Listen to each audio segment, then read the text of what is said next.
Calls are made for Mayor Pete to disclose possible conflicts of interest, and a New York Times op-ed says specifics of his consulting work should be available to the public. We are back with Colin Rogero, Democratic strategist, and Kurt Mills, senior writer at American Conservative Magazine. All right, gentlemen, this is really the first time in the campaign, I think, that Elizabeth Warren has gone after another candidate sort of directly and hard. So let's take a listen to Elizabeth Warren challenging Mayor Pete. It is even more important that the candidates expose possible conflicts of interest right now. And that means, for example, that the mayor should be releasing who's on his finance committee, who are the bundlers who are raising big money for him, who he's given titles to and made promises to, and he should open up the doors so that the press can follow the promises that he's making in these big dollar fundraisers.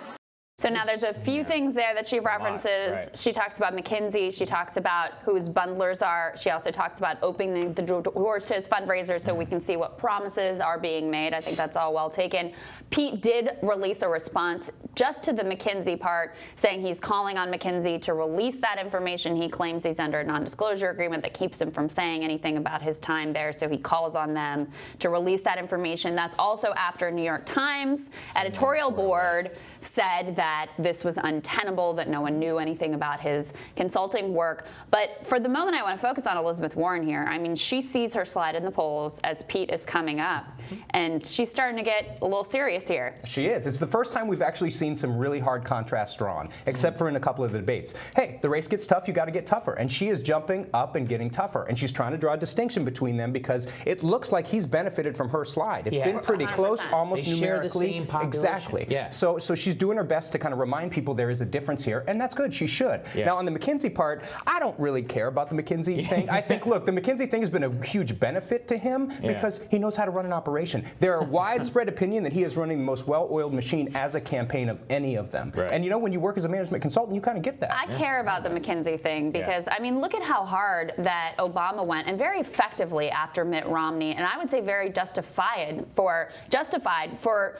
the way that Bain Capital has destroyed, you know, these companies and like stripped jobs away and were like the bringers of doom to these small towns. McKinsey is just as bad, if not worse. I mean, they work with the worst authoritarians and dictators murdering people in the world, MBS included. They help drug makers to be able to sell opioids more effectively and addict more people in the country. I mean, personally, I did a whole thing on this as part of why this is a rant. I think McKinsey should be as disqualifying for a Democratic candidate as being like a lobbyist for a tobacco company. But do I think that we're going to learn anything particularly like, you know, smoking gun from Pete's McKinsey past? No. But I do think Warren's point is well taken, that he claims to be this shiny new face of the party, and yet he's playing the same, you know, nasty games and hiding the ball the way that the old guard does. I think the McKinsey thing's a fiasco for Buttigieg. I respectfully disagree. Well, there was also the New York Times thing on ICE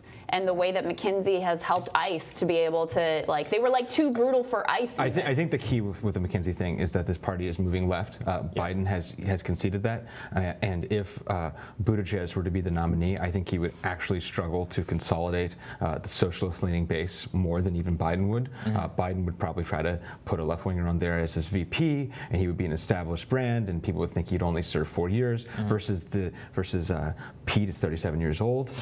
It would be this neoliberal ascension. I think there would be huge problems in consolidating the Democratic base. I think McKinsey is toxic on the left, and it should be toxic. I mean, here's the thing: it's a company that is no more embodies how capital does not care about morality or about nationality. They work with the Chinese in They had a birthday party for the company 4 miles away from a concentration camp in China, in the desert in Xinjiang, with like fireworks and camels and all these other things. I mean, this is truly like globalism run amok. And I think that is the reason that Pete. I mean, look, I think his client list is probably very anodyne and probably really boring. And so I don't think that the clients. We don't know. Well, yeah, we don't know. We're going to find out. We're going to find out. Are we? if McKinsey doesn't release it, let me good say, luck. New York Times does have some new reporting about like more specifics about where he was and what he did, and it wasn't like particularly exciting. But we don't know all the details yet. But I think the more important point is the one that Sagar's making, and that you're making, that the left, even more than Biden, cannot stand Pete Buttigieg. Yeah, that's true. What do you think, Colin? They can't. Look, again, I think the McKinsey thing is not going to be as big a deal as everybody thinks it is. It's a global company with offices all around the thing. A guy right out of school works for 3 years for a management consulting company because that's what you do when you're in the upper echelon of your class and they pay really well. But that's the problem. That's the critique. That's what you do I'm not arguing with that. But after that, he left, and then he went and became, a public servant. And I'm not here to stump for Pete. I just don't think it is. I don't think his story is relatable. Biden will say he spent his 20s he literally flipped houses and was say what you will, you can cut on Biden, but Biden is someone with real middle class struggles, real middle class